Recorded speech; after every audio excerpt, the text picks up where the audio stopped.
High, আমি সুজাতা। আবারও আমার মানালি সিরিজে সকলকে স্বাগত জানাই। আজ ডে 2। আমরা এই দ্বিতীয় দিনে কোন কোন জায়গা ভিজিট করছি দেখতে হলে পুরো ভিডিওটা কন্টিনিউ করো।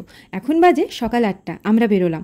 আমাদের আজকের ফার্স্ট ডেস্টিনেশন মানালি থেকে প্রায় 50 কিলোমিটার দূরত্বে আর উচ্চতায় প্রায় 13,058 ফিট রোথাং পাসে ভিজিট করব। তো চলো বেশি দেরি না করে তোমরাও আমার সাথে একটু ঘুরে এসো। রোথাং পাস হচ্ছে হাই অল্টিটিউড জায়গা। এই রোডটা ওপেন থাকে জুন থেকে নভেম্বর অবধি। আমরা এসেছি জুলাইয়ের মিডিলে। এই দিন রোথাং পাসে টেম্পারেচার ছিল 6 থেকে 7 ডিগ্রি সেলসিয়াস।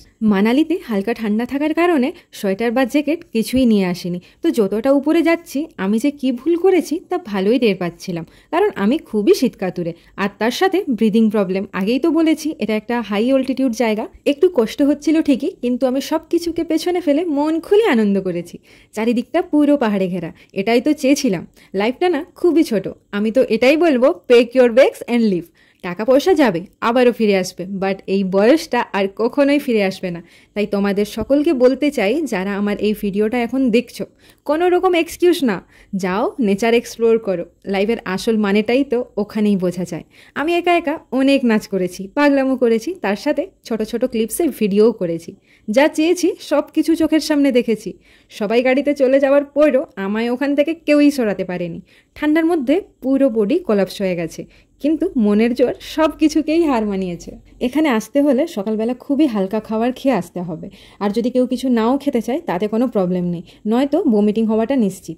আমার যেহেতু শরীর খারাপ ছিল তাই বাইরের কোনো কিছুই খাওয়া দাওয়া করিনি আমি ব্রেকফাস্টে, নয়তো আর সবারই এখানে আসার আগেই ভমিটিং শুরু হয়ে গেছিল। সবাই ওই ব্রেকফাস্টে চা, কফি, স্যান্ডউইচ এইসবই খাওয়া দাওয়া করেছিল। তো চলো এবার এখান থেকে বেরিয়ে পড়ি। হালকা বৃষ্টিও আসতে শুরু করেছে। এবার যাব সেকেন্ড ডেস্টিনেশন সোলাং ভ্যালি। আর এই সোলাং ভ্যালি যাবো আমরা অটল টানেল হয়ে। আমরা সবাই জানি এটি 10,000 ফুটের ওপরে বিশ্বের দীর্ঘতম হাইওয়ে টানেল এবং প্রাক্তন প্রধানমন্ত্রী অটল বিহারী বাজপেয়ীর নামে এই টানেলটি নামকরণ হয়েছে।